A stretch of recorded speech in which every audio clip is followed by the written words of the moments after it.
Assistant Coach Ryan Warsofsky, and Ryan already back at work and practice this week. 2 games in the books against the Florida Everblades. What are you taking away from the weekend? Because certainly a lot was to be learned out of 2 season games and getting everything started. Yeah, for sure. We earned the split down there. It wasn't pretty in any way. We know that. We have a lot of things to touch up on. And we got back to work today on some things, and the whole week we'll have to touch up on some things. But we're happy with the outcome, especially on Saturday night. We needed those 2 points there, and Mo stood on his head there at the end of the game in the shootout and made a big save on the penalty kill, and really helped us out in between the pipes. What are some of the issues you're looking to address this week in practice? Because it has to be nice to have that luxury now that you got a few days to work before you face Greenville and Wheeling. Yeah, I mean, I think the effort was there. It was more structure-wise, some things that we need to touch up upon. We came together late as a team, so we know that we have things to work on, and more structure things. The effort was there again. Guys just need to touch up on something. Guys coming in later in the week in training camp. So we're here all together today and from the rest of the week. So it'll be good to get the group together for a full week here.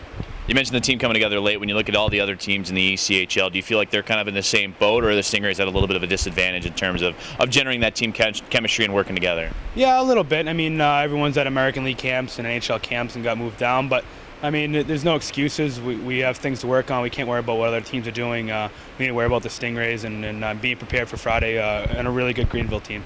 That was going to be my next point. You're taking on a Greenville team that saw their fair share of frustrations in their opening week down in Florida, and they took on the Orlando Solar Bears. 2 games, did not come away with points in either one of those. In fact, shut out in their very last game. So it's going to be a bit of a handful and a different team than what you saw in the preseason. Yeah, for sure. It's their home opener. They're going to be hungry. I mean, they didn't get any points. I know they had a couple 2 physical games down there, and they're going to want to get some points in their home opener, and they'll be hungry, and we got to be prepared in all facets of the game. Offense, defense, special teams, we have to be ready to go. We can't feel it out, and just because it's their home opener, we got to show up at 7 o'clock for the puck drop.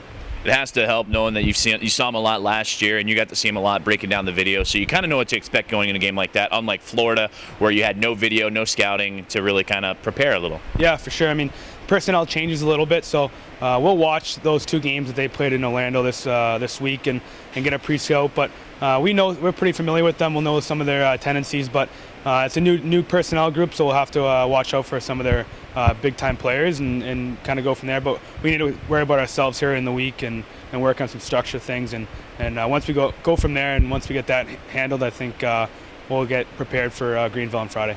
The very first game of the season has come and gone, all that excitement with it, but now you have your own home opener on Saturday night against the Wheeling Nailers. How excited is everybody on board? Because I've talked to a couple players, that's a bit of a different excitement in front of your own fans, playing in your own rink. It seems like a lot more is on the line. Yeah, I think so. I think the guys are excited to get back home after the road trip. But like I said, we can't forget about Friday night in Greenville and getting 2 points, and then it's going to be exciting opening up against Wheeling on Saturday, and I think the boys are excited and coaches are excited, and I think the whole organization is looking forward to it. But it would be better if we get 2 points on Friday and then go into Saturday against Wheeling. Taking on those Wheeling Nailers, does it feel like there's a little bit of a chip on your shoulder? I know the personnel in the locker room is a little bit different, but for you and head coach Spencer Carber, no wins against them in the postseason last year, so it has to be an extra special 2 wins for you if you can grab them against the Nailers on Saturday. Yeah, absolutely. I mean, we didn't forget about it. And it will be a key to our game plan, I think, about what happened to us up there. Obviously, it's a new season, so we have to turn the page on a little bit, but we can't forget what happened, and we have to bounce back. We've seen them enough in that playoff series and what they bring. So it's a new personnel group in our locker room a little bit, but I know it's the organization doesn't forget about it, and these guys will know what happened, and we hopefully use it as a little momentum going into the game.